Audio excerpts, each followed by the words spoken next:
Convido os irmãos e as irmãs, amigos, visitantes que tiverem a Bíblia em mãos ou em algum celular, a abrirem no Evangelho de João, capítulo 15. Evangelho de João, capítulo 15, nós vamos ler dos versos 9 a 17. A versão que eu vou seguir é a Revista e Atualizada. João Almeida, Revista e Atualizada. Evangelho de João, capítulo 15, versos 9 a 17.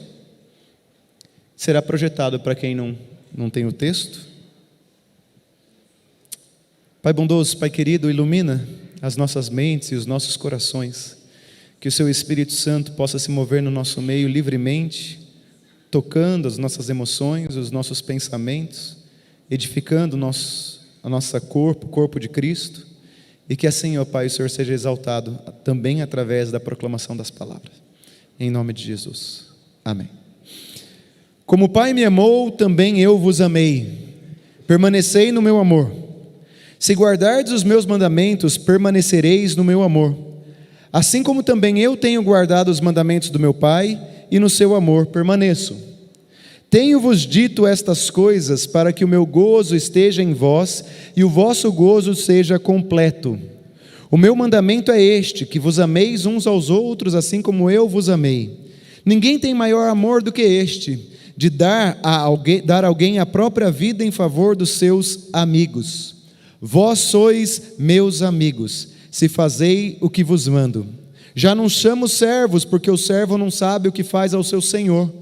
Mas tenho-vos chamado amigos, porque tudo quanto ouvi de meu Pai vos tenho dado a conhecer. Não fostes vós que me escolhestes a mim, pelo contrário, eu vos escolhi a vós, e vos designei para que vades e deem fruto, e o vosso fruto permaneça, a fim de que tudo de quanto pedirdes a meu Pai em meu nome, Ele vô-lo conceda. Assim vos mando que vos ameis uns aos outros. Palavras do Senhor. Estamos falando sobre maturidade ao longo desse semestre e deste ano. O pastor Juninho, na semana passada, falou sobre a importância de permanecer e como permanecer em Deus, conhecer e permanecer ao Senhor é um ato de maturidade ou é uma indicação de que nós estamos amadurecendo. Hoje eu quero continuar nesta reflexão que tem sido conduzida a respeito do amadurecimento. Eu sei que nas células a gente falou muito sobre amadurecimento, né? Na minha célula a gente trocou ideia, demos risada, se a gente está maduro, se não está maduro, aonde que nós devemos melhorar para amadurecer. E hoje nós vamos continuar. E nesse sentido eu quero começar com uma pergunta que esse texto nos traz. A pergunta é: qual é a diferença entre amar e permanecer no amor? Qual que é a diferença entre amar a Deus, amar ao próximo e permanecer no amor? Existe alguma diferença ou é a mesma coisa? Significa a mesma coisa, amar e permanecer no amor? Porque Jesus nos deu essas duas orientações.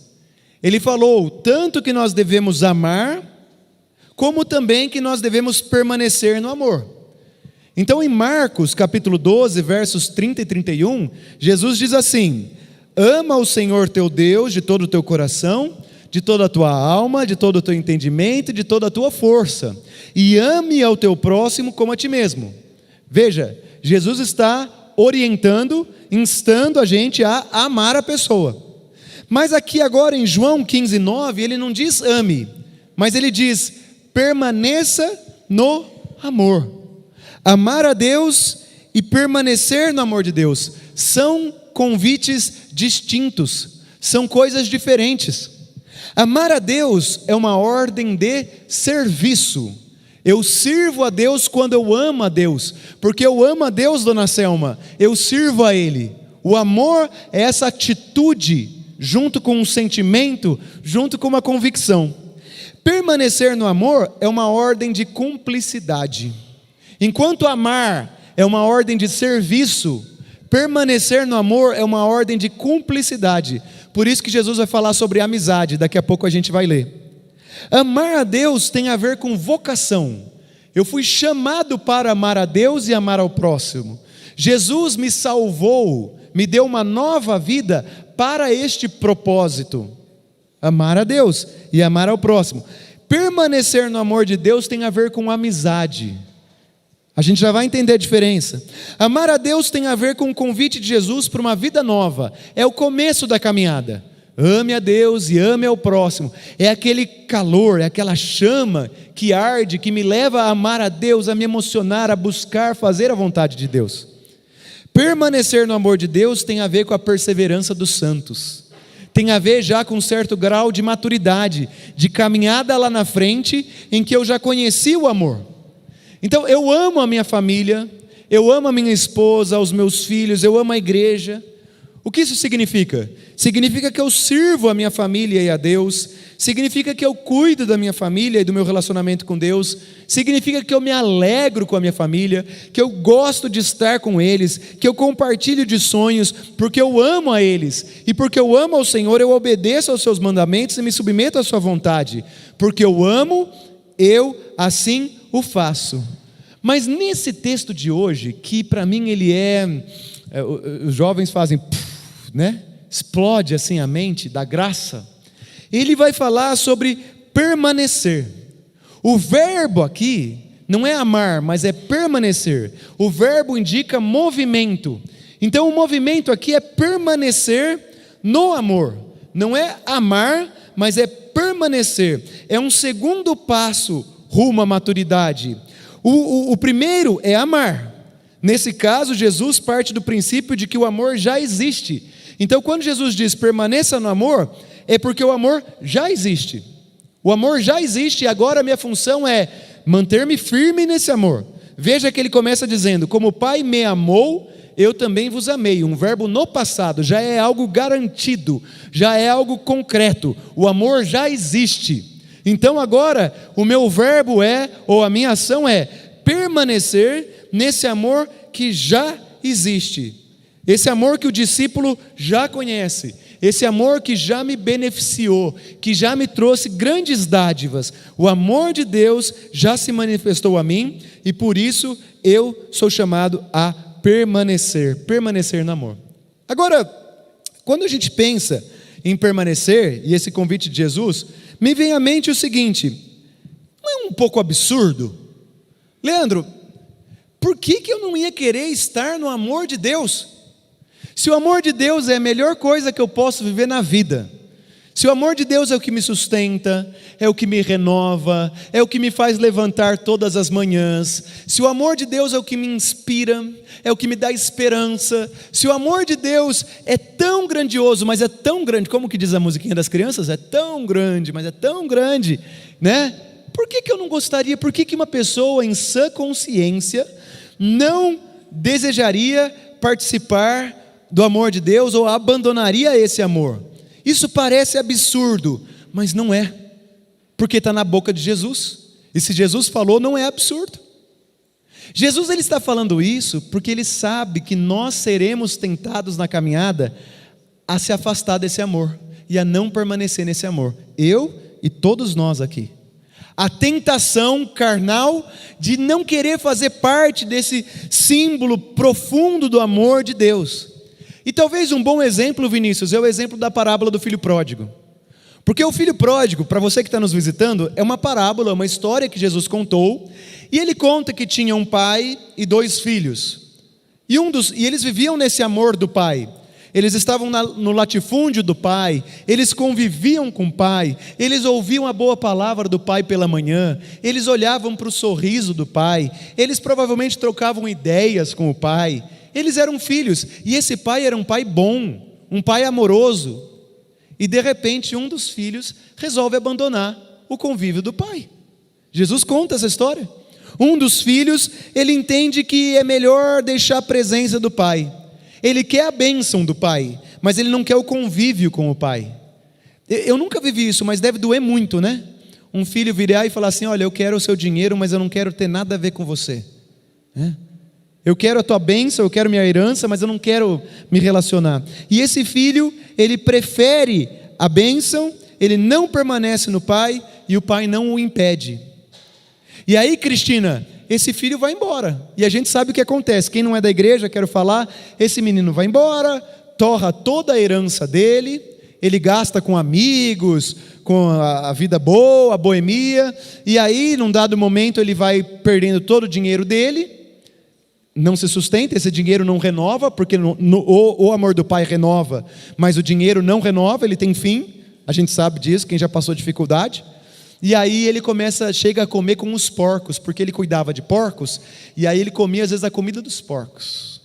E aí ele está lá, ele cai em si, ele fala assim: o que eu fiz? Eu abandonei o amor do pai e não permaneci. Que horrível, eu vou voltar para o meu pai. Mas na cabeça dele ele falou: eu não vou voltar como um filho, eu vou voltar para ser um funcionário do meu pai, porque meu pai tratava muito melhor os funcionários do que eu estou sendo tratado aqui. Então, só de ser funcionário do meu pai já vai ser uma grande dádiva. E ele volta para casa, ele volta, que é o movimento do crente, né? Caiu e voltou, Neiva, caiu e voltou, caiu e voltou. É Davi, né? O rei Davi, caiu e voltou. Por isso ele é um homem segundo o coração de Deus, porque ele cai e volta, cai e volta. É isso, ele permanece. E aí o filho volta, e ele fala: pai, eu não sou digno de ser chamado seu filho, mas que eu possa trabalhar aqui na lavoura, no campo, por favor. E o pai estava na varanda, diz a parábola, a história, e ele sai correndo em direção ao filho. O pai sai correndo e o abraça, e põe um anel nos dedos, uma sandália nos pés, e fala: meu filho estava morto e agora reviveu. Que é a nossa história, Ivani.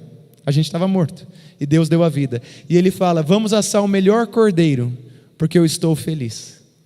Ele volta à presença do pai. E o outro filho fica enciumado, porque ele estava trabalhando no campo, e ele fica escutando por um funcionário. O pai não teve a dignidade na cabeça dele, né? A pachorra de procurar e falar: o que está acontecendo aqui? E eu chego e está um cheirinho de churrasco, e aí vem um funcionário para me contar que o pai está fazendo uma festa para o meu irmão. E aí ele fica de bico, e aí ele fica de mal, porque talvez ele também não estava permanecendo no amor do pai, apesar de estar no ambiente do pai, na casa do pai, no lugar do pai. E ele fica de mal. Ele fica de mal e fica lá fora. E o pai, assim como fez com o filho pródigo, que saiu em direção a ele, sai da festa em direção ao filho mais velho. E fala: meu filho, ele estava morto e agora viveu, tudo que tem aqui é teu. E aí ele alcança esse amor de Deus, essa graça de Deus.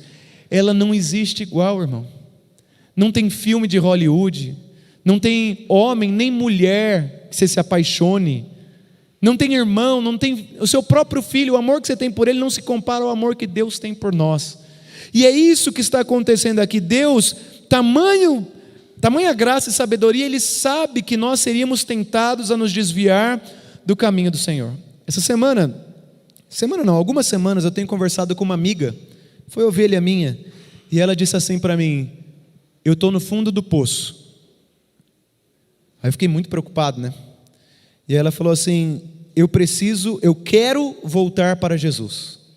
Eu quero voltar. Ela seguiu caminhos que não eram caminhos de Deus. Tomou atitudes que não eram de acordo com a vontade de Deus.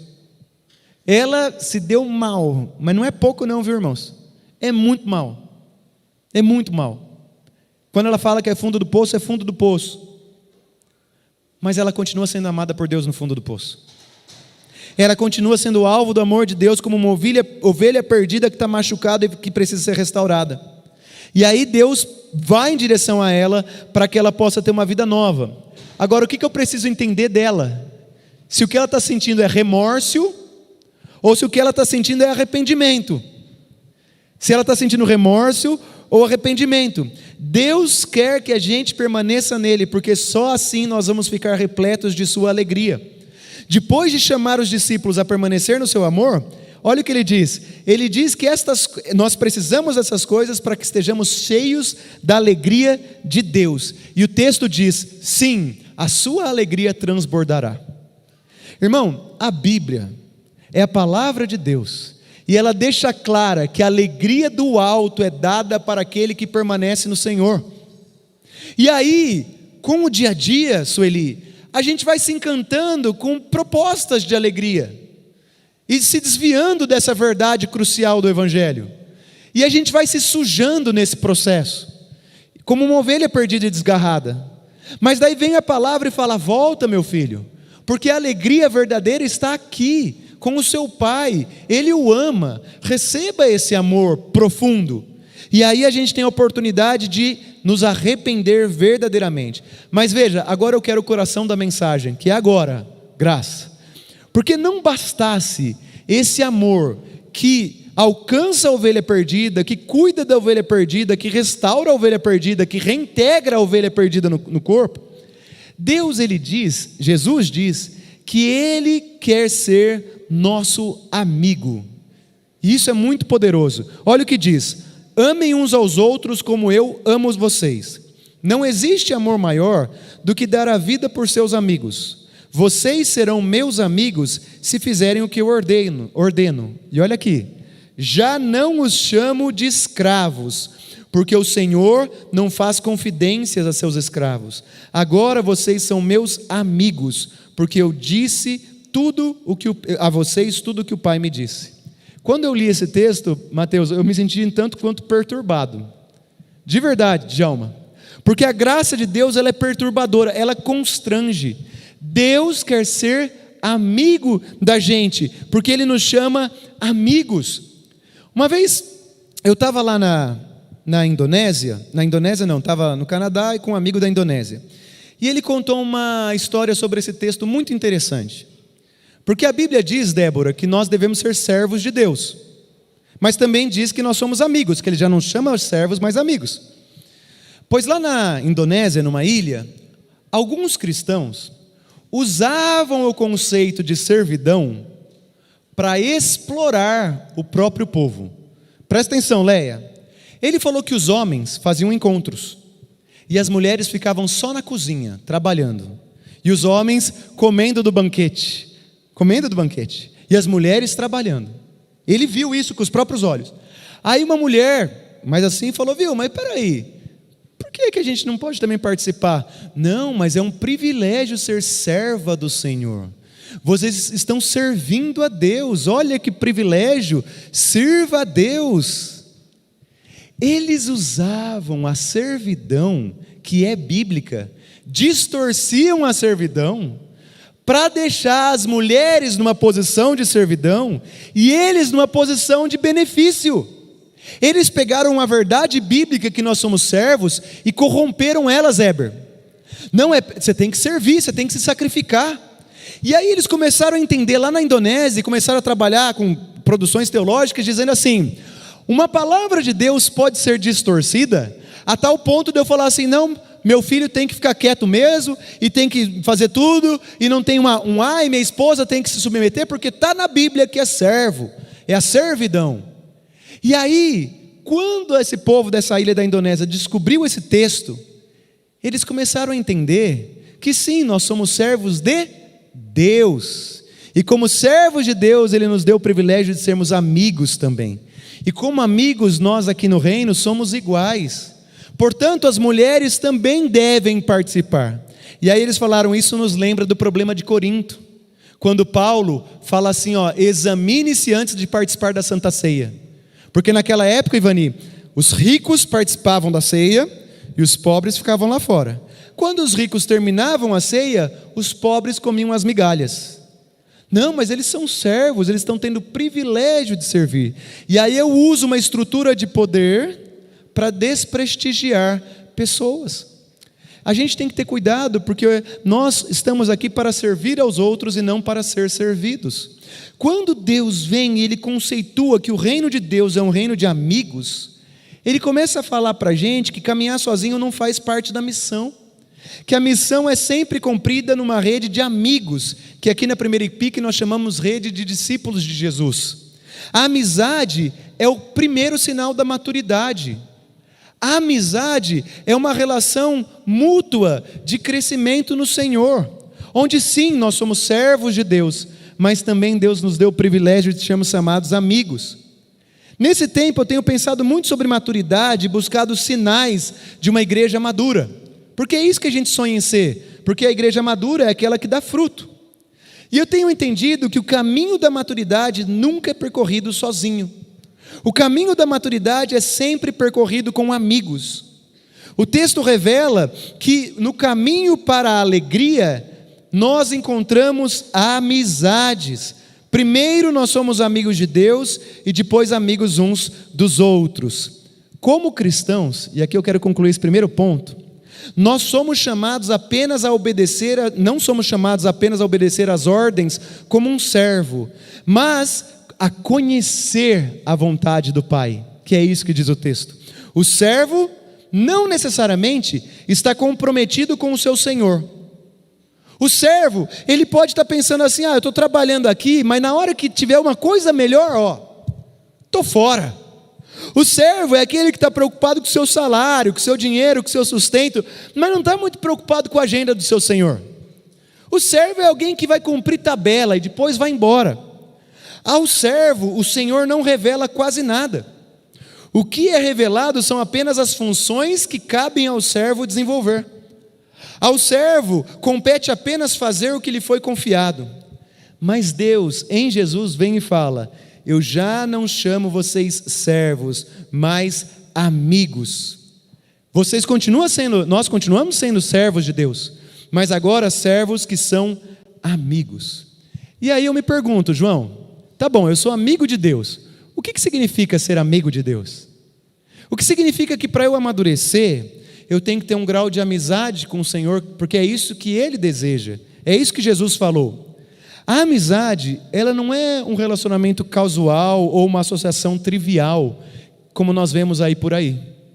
A gente às vezes tem muitos amigos, no Facebook, no Instagram, nas redes sociais, mas eu talvez mudaria esse nome de amigo para alguma outra coisa, porque senão corrompe o que é a verdadeira amizade. Na Idade Média, tem vários pensadores que falaram sobre amizade. Tem o Ambrósio de Milão, tem um francês que chama Alrod de Rivaux, não sei se eu estou pronunciando certo, e eles falavam sobre amizade como uma formação espiritual, como uma virtude que proporciona as outras virtudes, a amizade como canal do crescimento.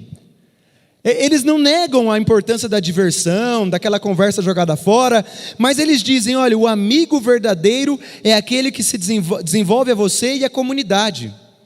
E eles chegam a dizer, tem um texto que diz que todo clérigo tem que ser um amigo, porque eles chamavam de clérigo, o oficial, tem que ser um amigo da pessoa, porque a amizade para eles é esse canal do desenvolvimento do nosso caráter pessoal e comunitário. Hoje pela manhã eu acompanhei uma irmã, bati um papo com ela, e ela falou assim, pastor, eu passei por momentos muito difíceis aqui na igreja, problemas que eu vivi na minha família, perda de parentes queridos, e eu quero dizer que o que sustentou a minha vida aqui na igreja foi um casal de amigos. E ela falou, o olho dela se encheu assim, Valdemir. Ela falou, aqueles amigos, eles estavam lá para mim quando eu precisei. Me doeu tudo o que eu vivi, mas eu tive amigos. Essa amizade em que você pode falar de coisas profundas. Essa amizade em que você pode abrir um pouco mais quem você é, como que num solo sagrado.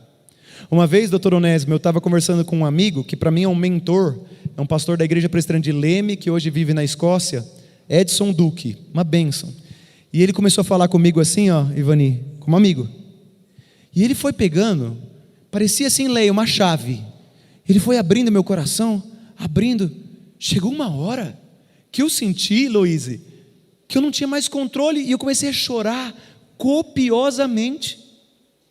Eu comecei a chorar diante daquilo que ele estava colocando no meu coração, em relação a coisas que envolvem a minha vida no passado, coisas que eu não tinha talvez trabalhado, e ele foi como um amigo, usado pelo Espírito Santo, abrindo uma chave, Juninho, que nem eu sabia que existia esse lugar, e ele foi abrindo, eu me senti derretido, e eu comecei a chorar, e naquela hora ele só fez silêncio, ele só acolheu, e no final ele olhou para mim e falou assim, eu não consigo resolver nada do que você está passando, mas eu te acolho. E naquela hora eu vivi uma experiência do Espírito Santo. Naquela hora, coisas que eu precisava perdoar na minha vida, eu consegui perdoar. Naquela hora, situações que estavam mal resolvidas no meu interior, eu fui liberto, Rocha. E foi um amigo. E aí eu me pergunto, cadê esses amigos? A gente quer ser uma igreja madura, uma igreja frutífera, uma igreja que cresce e está crescendo, né? Cada dia mais. Culto maravilhoso a gente está tendo hoje. A gente é chamado a ser amigo de Deus e amigo uns dos outros. Claro, eu não vou conseguir ser amigo íntimo de todos aqui, mas cada um aqui tem que ter alguém aqui que você pode confiar, que não vai fazer fofoca, que te conhece. Esse Alred Rivot, ele fala que o amigo é o guardião do amor, porque ele vai guardar o seu amor, Sandra, por Deus, e você vai guardar o amor dele por Deus. Você tem amigo assim, Paulo? Esse amigo que vai garantir que você está guardando o seu amor por Deus, e que você vai estar guardando o meu amor por Deus? Porque eu estou horrorizado com o mundo de hoje, com o nível de amizade que a gente tem, de trivialidades, de conversas lançadas fora, que tem o seu valor, é importante, mas não pode ser o todo.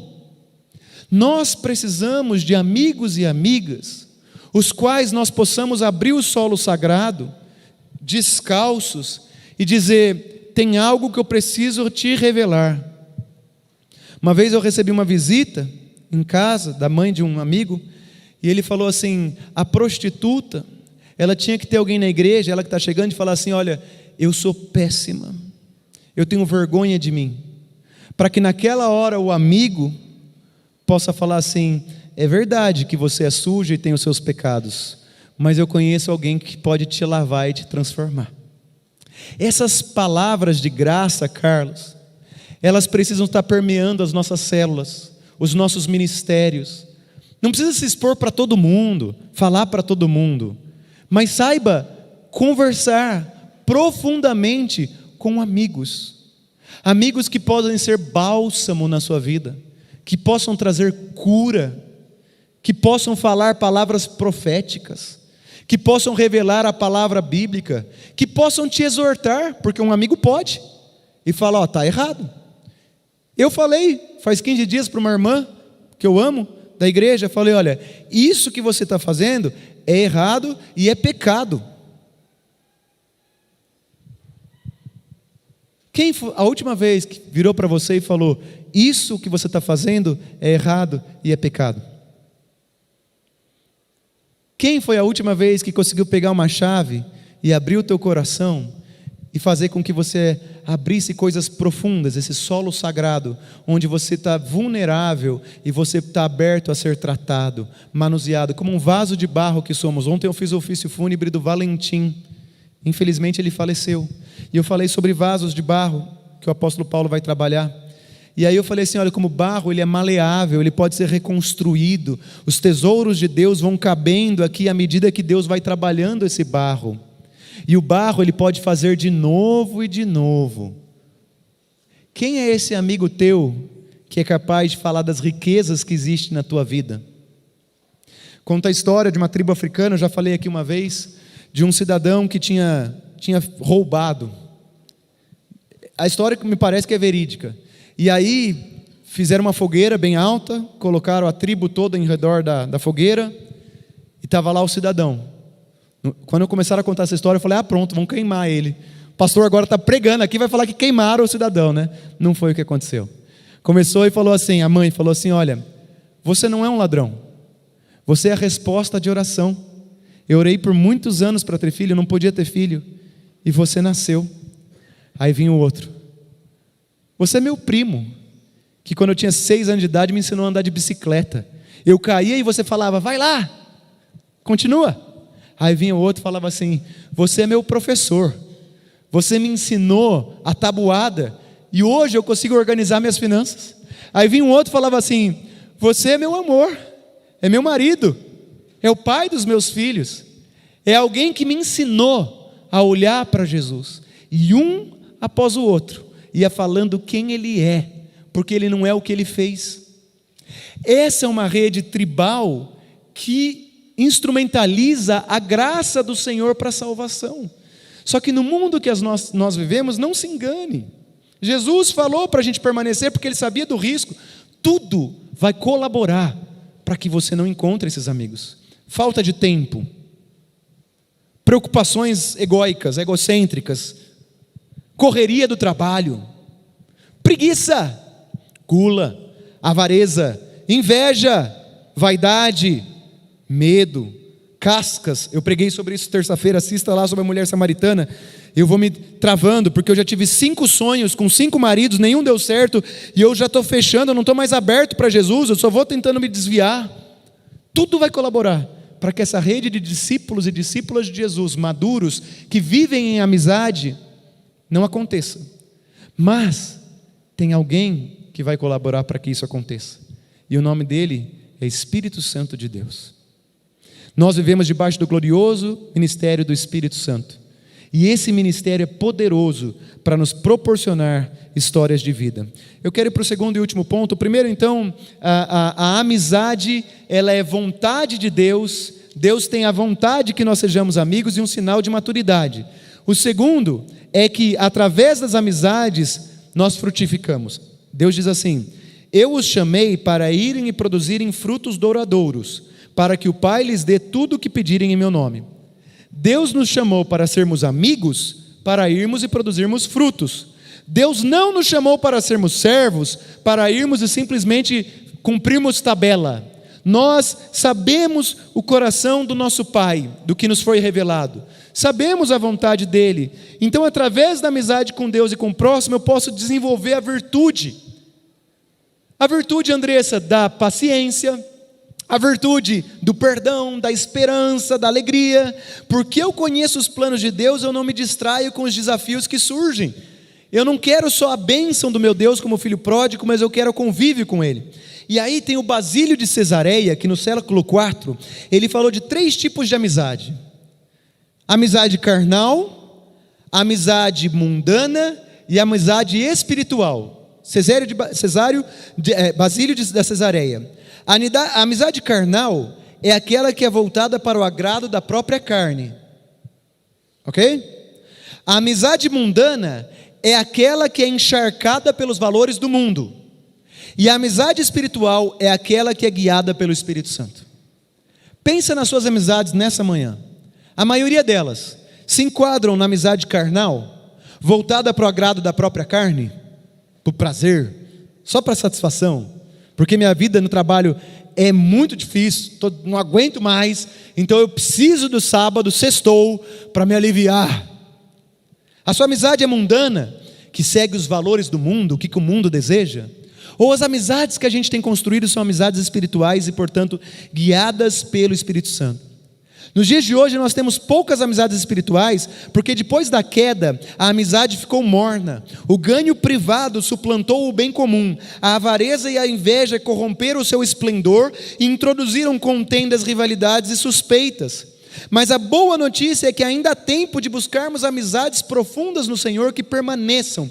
Porque temos amizades com Deus, frutificamos. Nós não somos capazes de produzir o fruto do Espírito sozinhos. Nós só produzimos o fruto do Espírito no corpo de Cristo. O fruto do Espírito simplesmente não pode ser aprendido isoladamente, porque as características essenciais dele são relacionais: amor por alguém, alegria com alguém, paz em relação a alguém, paciência diante de alguém, amabilidade e bondade na relação com alguém, fidelidade a Deus e a alguém, mansidão diante de uma situação com alguém, e finalmente domínio próprio diante de uma situação relacional. Todo o fruto do Espírito, suas características são vividos no coletivo. Então o crescimento na vida cristã depende de amigos que possam ajudar-nos a desenvolver essas características. Eu, quando fui morar no Canadá, meu pai, ele sempre fala isso. Ele falou: filho, procure amigos de Deus. O que eu mais quero, uma vez, deixa eu contar para vocês uma história. Uma vez, um amigo falou assim: pastor, minha esposa é católica, eu sou evangélico, e a gente quer batizar o filho. O que a gente faz? Eu quero na igreja presbiteriana, ela quer na católica. Aí eu falei assim para ele, falei: olha, minha opinião, tá, pessoal? Falei: pode batizar na católica. Sabe por quê?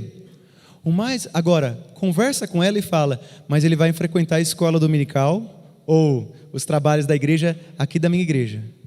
Sabe por quê? Porque é no convívio dos amigos e a relação que ele vai construir que ele vai começar a saber o que realmente é importante. Às vezes a gente só quer batizar e pronto, já fiz minha parte.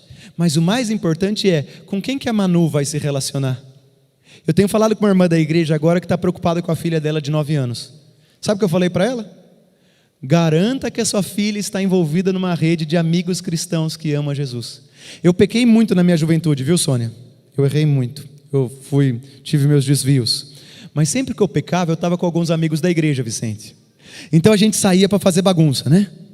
Aí sempre tinha um que falava, mas isso que a gente está fazendo é errado. Sempre! Era um grupo assim de 5 amigos, a gente ia fazer alguma coisa errada. A gente ia lá, vamos fazer, vai ser legal, vamos não sei o quê. Mas tinha um santo que o Espírito estava lá e falava assim, isso não é certo, cara. Mas daí todo mundo falava, tá bom, vamos embora. Aí na outra vez era eu, o escolhido. Todo mundo ia fazer aquela arte lá, eu falei, cara, isso não está certo. E daí é toda, tá bom, né? Veja, não é que eu não tenho vontade de fazer a coisa errada, mas a amizade é uma estrutura da graça de Deus para fortalecer os filhos, mas não só os filhos, queridos. Os amigos também, diante da tentação de tantas que a gente vive por aí. Então a amizade carnal e mundana não deve ter lugar na nossa vida, mas sim a amizade espiritual. Nós não somos capazes de produzir o fruto do Espírito sozinhos, apenas no corpo de Cristo. O crescimento na vida cristã, amadurecer, é permanecer, conhecer e permanecer, mas também depende das relações que eu estou construindo. Estão vendo que a gente está avançando, domingo a domingo? Está dando uma dica, hein? Daqui a pouco eu vou ser que nem os americanos, 5 passos para a maturidade, né? A primeira foi, Juninho falou muito bem domingo passado, permanecer, caiu, volta. Hoje eu quero avançar um pouquinho mais, quero ajudar a igreja nessa reflexão. Pense nas suas amizades. Pastor, eu estou até com vergonha, porque eu nem mais amigo tenho, eu não tenho tempo para nada, nem de Deus eu acho que eu estou sendo amigo. Eu falei com o conselho ontem sobre a importância de ler a Bíblia. Falei assim para o conselho, falei, irmãos, se vocês não estão lendo a Bíblia todo dia, para a gente ser maduro e dar testemunho para a igreja, então você traga a sua carta de renúncia. Aí eu só falei assim, não, eu espero na segunda-feira não receber a renúncia de ninguém, né? Mas a gente tem que estar comprometido no que a gente faz. Você é crente? Você ama Jesus? Então tem coisas que você tem que fazer. Eu sou pastor, não sou? A minha responsabilidade é pregar, conduzir. Eu posso acordar e falar, hoje eu ia pregar, acho que eu não vou pregar. Não estou com vontade. Não dá. É a minha função, é inerente ser cristão também. Então eu quero te convidar, você que talvez esteja sem amigos cristãos. Começa com a tua esposa, uma amizade cristã. Com os teus filhos. Depois expande para os seus relacionamentos mais próximos, os oikós, né? E eu quero concluir perguntando, estamos buscando a maturidade de verdade? Estão vendo que a gente está aprofundando, né? Quando eu pergunto, estamos querendo ser maduro? Todo mundo fala, quero. Mas daí quando a gente vai vendo o que precisa para ser maduro, estamos procurando amigos? Desejamos permanecer no Senhor? A amizade com Deus e com o próximo tem sido um sinal da minha maturidade? É a amizade com Cristo que nos conecta com todos os amigos numa comunidade de amizade que se chama igreja. A amizade mútua é o principal meio para compreender as relações dentro da igreja, e é dentro da igreja que se estabelecem as amizades que levam à formação cristã. A amizade cristã começa em Cristo, é preservada segundo o Espírito de Cristo e tem como seu fim e fruição a glória de Cristo. Não se deixe levar por um amor que, ao se dirigir a todos, não chega a ninguém. Sabe por quê? Porque o amor é paciente, o amor é bondoso. O amor não inveja, não se vangloria e não se orgulha. Não maltrata, não procura os seus interesses. Não se ira facilmente, não guarda rancor. O amor não se alegra com a injustiça, mas se alegra com a verdade. Tudo sofre, tudo crê, tudo espera, tudo suporta. O amor nunca perece. Que Deus te abençoe com esse tipo de amor. Amém.